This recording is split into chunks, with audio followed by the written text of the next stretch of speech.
On veut centrer la suite de ce culte sur le Seigneur, prendre le temps aussi d'écouter ensemble sa parole. Alors, j'ai tenu à ce qu'on puisse chanter ce chant pour introduire le message de ce matin, parce que il va bien dans le sens du message. Il ne suffit pas d'apporter au Seigneur un beau chant pour répondre à son appel. On sait que parfois les apparences, elles peuvent être trompeuses, mais que Dieu voit au-delà. Il est celui qui sonde les cœurs. Et ce chant qui nous invite à porter nos regards sur Jésus et à nous rappeler que tout doit être centré sur lui. On peut être faible et pauvre, mais on peut lui offrir notre cœur, lui offrir notre vie. Le titre du message que je vous propose ce matin, c'est « Paisible et plein de courage ». Paisible et plein de courage. Deux choses qui ne sont pas incompatibles et qui sont possibles pour nous ce matin. Souvent, quand les gens imaginent quelque chose de paisible ou une attitude de paisible, l'image qui leur vient en tête, c'est une personne dont les circonstances de vie sont tranquilles. On sort d'un temps de vacances, alors peut-être quelqu'un imaginera ce moment où il était devant le lac de Serponçon ou au bord de la plage en train de boire une boisson ou de profiter. Mais c'est pas la vraie vie. La vraie vie, elle est faite d'épreuves et de difficultés.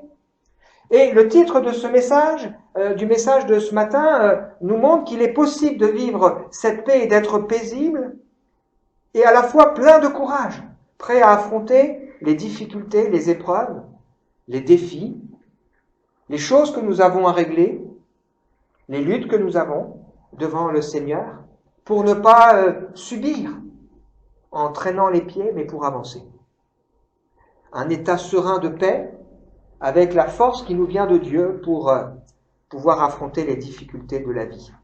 Et on va voir ensemble que c'est précisément ce que le Seigneur Jésus nous propose ce matin, dans un contexte qui est clairement hostile, parce que la vie n'est pas facile, mais la vie chrétienne n'est pas facile. On est entouré de défis pour rester fidèle dans le travail, dans la famille, avec les voisins, avec toutes sortes de choses. Alors le message que nous allons partager ensemble ce matin résume à la fois la situation du monde et de la société, on va le voir, mais il résume aussi la situation de nos cœurs. Et il résume en même temps ce qu'est l'Évangile. L'homme est plein de certitudes, qui sont souvent contrariées. Qui aurait pu imaginer il y a 9 ou 10 mois de cela que nous vivrions une rentrée de cette manière, avec nos masques, là, avec ces distances, de façon finalement peu fiable. Qui pourrait dire ce qui va se passer dans un mois, dans 2 mois? Vous avez, pour 2 d'entre vous, là, des projets de vacances. C'est suspendu à l'ouverture des frontières pour l'un, à la possibilité aussi pour l'autre, remis en question. Et ça nous montre que dans ce monde plein de certitudes, finalement, tout ça s'effondre tellement facilement. Et dans ce contexte qui est particulièrement instable, l'Évangile prend tout son sens. C'est cette bonne nouvelle qui peut nous donner... qui nous montre que Dieu connaît bien la faiblesse de l'être humain, sa fragilité et ses limites. C'est un message qui est terriblement encourageant et qui est déstabilisant parfois par sa simplicité et qui nous invite à regarder pleinement au Seigneur. On a besoin de recevoir l'Évangile pour pouvoir avoir l'assurance du salut, mais on a besoin dans notre vie de tous les jours de nous rappeler aussi l'Évangile. Je ne mérite pas de m'approcher de Dieu.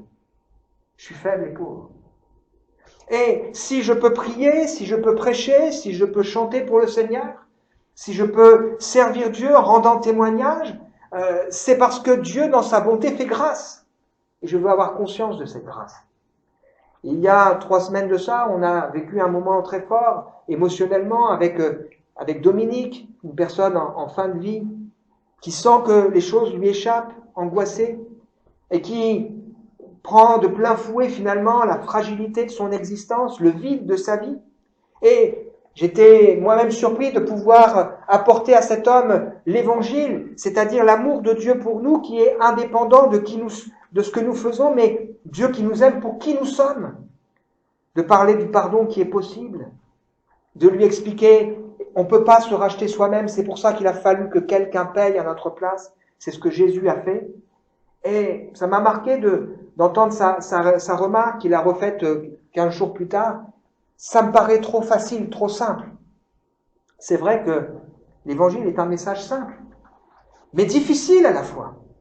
Admettre qu'il faut lâcher prise pour accepter d'écouter le Seigneur, reconnaître notre état de cœur et considérer la bonté de Dieu et sa patience. Ça ne veut pas dire qu'on n'a rien à faire.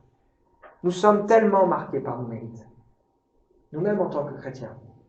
On peut parfois avoir le sentiment, aujourd'hui c'est une bonne journée, je me suis levé en forme, j'ai pu prier, j'ai pu lire ma Bible, donc c'est une bonne journée. Peut-être demain on est un peu bousculé, alors on aura le sentiment que c'est plus compliqué. Mais en réalité, on est dans la grâce. Et il nous faut nous rappeler l'amour infaillible du Seigneur. On a besoin d'entendre et de réentendre l'Évangile qui nous rappelle que la grâce de Dieu, elle surabonde là où le péché a pu abonder. Elle nous rappelle que c'est par grâce que nous sommes sauvés, ce ne sera jamais par nos mérites. Alors on va lire ensemble ce matin 5 versets de l'Évangile de Jean. On arrive à la fin de cet échange que Jésus a eu avec ses disciples lors du dernier repas, qui sera suivi par un chapitre entier consacré à la prière de Jésus. C'est le seul passage de la Bible où on a une si longue prière du Seigneur, où il y a à la fois un temps de louange, on verra ça la semaine prochaine, mais aussi un temps de lucidité et de prière pour ses disciples et pour nous, tous ceux qui croiront et qui sont au loin en aussi grand nombre que le Seigneur les appellera. Et nous devons nous rappeler que Jean, dans le témoignage qu'il nous laisse dans cet évangile, il a dû faire des choix. Il le dit clairement à la fin de l'évangile. Il dit que les choses qui ont été écrites l'ont été écrites pour que nous croyions que Jésus est le Christ, le Fils de Dieu, et qu'en croyant, nous ayons la vie en son nom. S'il avait voulu raconter dans le détail tout ce que le Seigneur a fait, il dit, il emploie cette image, le monde entier ne pourrait pas contenir tous les livres qu'on écrirait. Mais il a fait un choix de raconter quelques miracles, 7 miracles. Il a fait un choix de consacrer un temps important à ce dernier repas parce que c'est quelque chose qui a profondément marqué son existence et dont il avait conscience que ce serait utile encore pour nous aujourd'hui. Alors, on va lire ensemble ces 5 versets. Ses disciples lui dirent, « Voici maintenant, tu parles ouvertement et tu n'emploies aucune parabole. Maintenant, nous savons que tu sais toutes choses et que tu n'as pas besoin que personne t'interroge. C'est pourquoi nous croyons que tu es sorti de Dieu. » Jésus leur répondit, « Vous croyez maintenant? Voici l'heure vient, elle est déjà venue, où vous serez dispersés, chacun de son côté, et où vous me laisserez seul. Mais je ne suis pas seul, car le Père est avec moi. Je vous ai dit ces choses afin que vous ayez la paix en moi. Vous aurez des tribulations, des épreuves, des luttes dans le monde, mais prenez courage, j'ai vaincu le monde. » Je vous propose à travers ce passage de découvrir ensemble 2 réactions caractéristiques, de considérer ensemble 2 vérités essentielles, et puis de saisir ensemble 2 promesses. La première réaction, c'est celle des disciples. Voici, maintenant, tu parles ouvertement et tu n'emploies aucune parabole. Maintenant, nous savons que tu sais toutes choses. Tu n'as pas besoin que quelqu'un t'interroge. C'est pourquoi nous croyons que tu es sorti de Dieu. Tout prédicateur, toute personne qui rend témoignage, toute personne qui enseigne, tout patron qui donne des consignes à des salariés a envie d'avoir en retour une telle réponse, une telle réaction. Les disciples disent au Seigneur, c'est bon, cette fois on a compris. Nous savons et nous croyons. Nous savons et nous avons bien compris qui tu es. C'est vrai que si on regarde les chapitres précédents, ils ont beaucoup discuté. C'était pas pour eux facile d'accepter ce que le Seigneur était en train de leur enseigner. Ils n'ont pas forcément été d'accord avec tout. Lorsque le Seigneur a pu laver les pieds, par exemple, de Pierre, il n'était pas d'accord au départ. Lorsque le Seigneur a expliqué qu'il allait monter auprès du Père, ils ont dit, mais où tu vas? Lorsque le Seigneur a dit à ses disciples, vous allez tous m'abandonner. Ils ont dit, mais non, on ne va pas t'abandonner. Il a dit à Pierre, mais toi tu vas me renier. Mais jamais je te renierai. Il n'était pas d'accord. Quand Jésus va montrer que l'un d'entre eux va les trahir en désignant Judas, ils n'étaient pas d'accord. Ils ont discuté. Quand le Seigneur a parlé du Saint-Esprit, ils ne comprenaient pas ce qu'il disait. Et là encore, ils ont parlé. D'où vient que tu te feras connaître à nous et non aux hommes? Comprenez pas. Lorsque le Seigneur a parlé de sa résurrection, c'était compliqué. Et là, à la fin de ce discours de Jésus, il dit, ça y est, cette fois-ci, nous savons. Cette fois-ci, on a compris, nous croyons. Tu sais tout et tu es sorti de Dieu. Et en plus, maintenant, quand tu parles, on comprend ce que tu dis.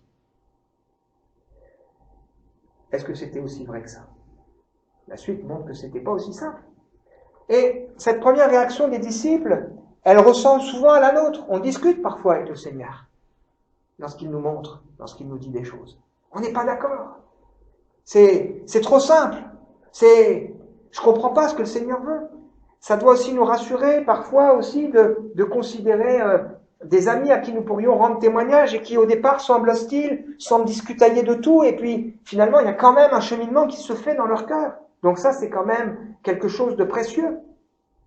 Mais bientôt il y aura la désillusion. Le Seigneur l'annonce. Tous vont le laisser, Pierre va le renier, et puis ils vont retourner à leurs anciennes habitudes. Ils retourneront à la pêche. Et la deuxième attitude que nous sommes invités à considérer ce matin, c'est celle de Jésus, qui est bien différente. Avec douceur, il leur montre qu'il maîtrise la situation et il dit, vous croyez vraiment maintenant?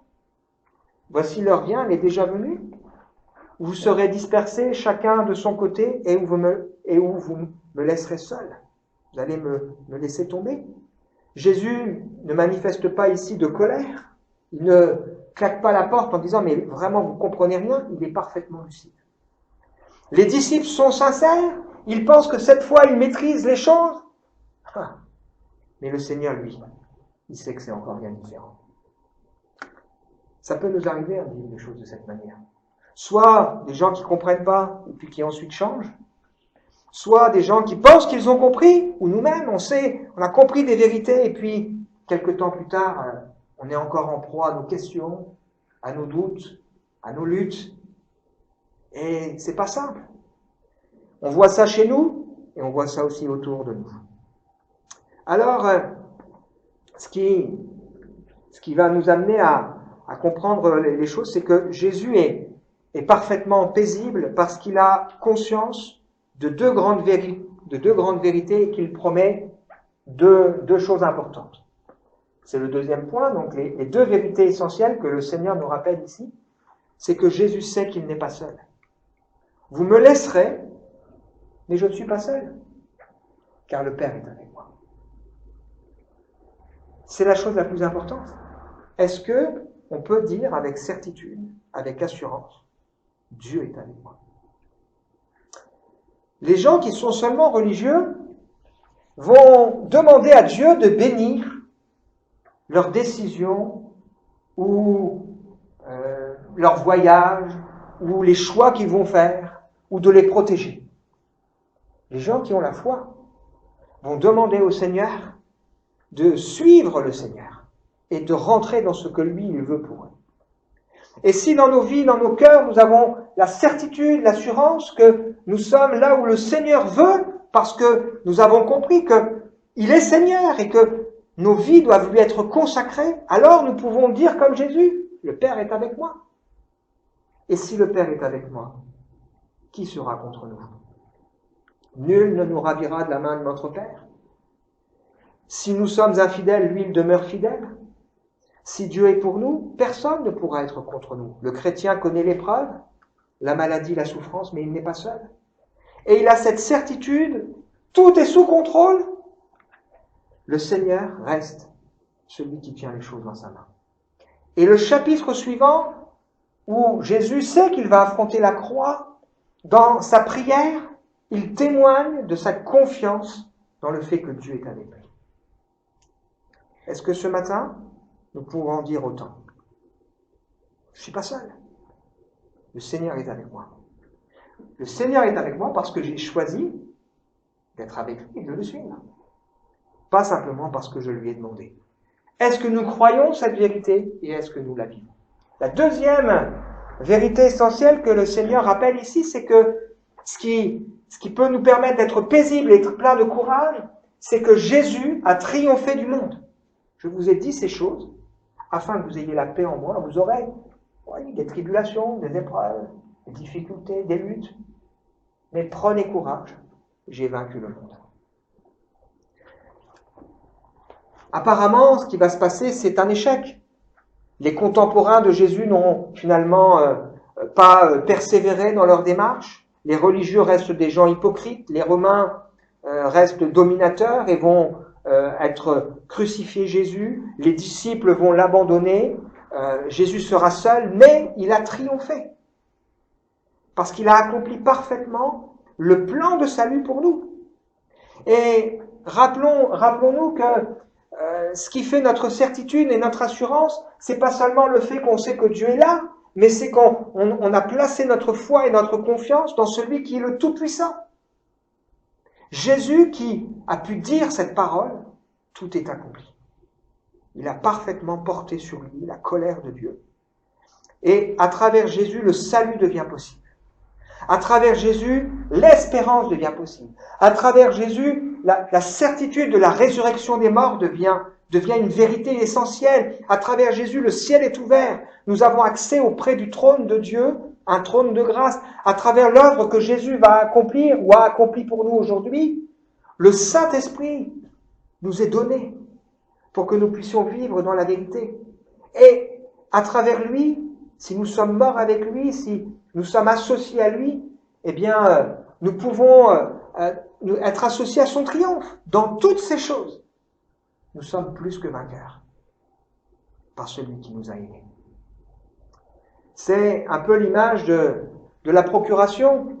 Imaginez que vous avez un contrat à signer important qui vous engage, par exemple avec des remboursements. Vous ne pouvez pas être présent, alors vous allez donner procuration à un notaire, par exemple. Et le notaire, à votre place, il va signer les papiers. Et il va même signer les papiers qui vont vous engager jusqu'à la fin de votre vie, à payer. Et au fond, c'est comme si vous étiez présent et c'est comme si c'était vous qui signiez. Jésus-Christ a pris notre place. Il y a une forme de procuration. Il est mort à notre place. Il est ressuscité. Il est dans la présence de Dieu. Et tout ce que nous l'avons en lui parce qu'il a tout accompli. Le péché n'a plus de pouvoir sur nous.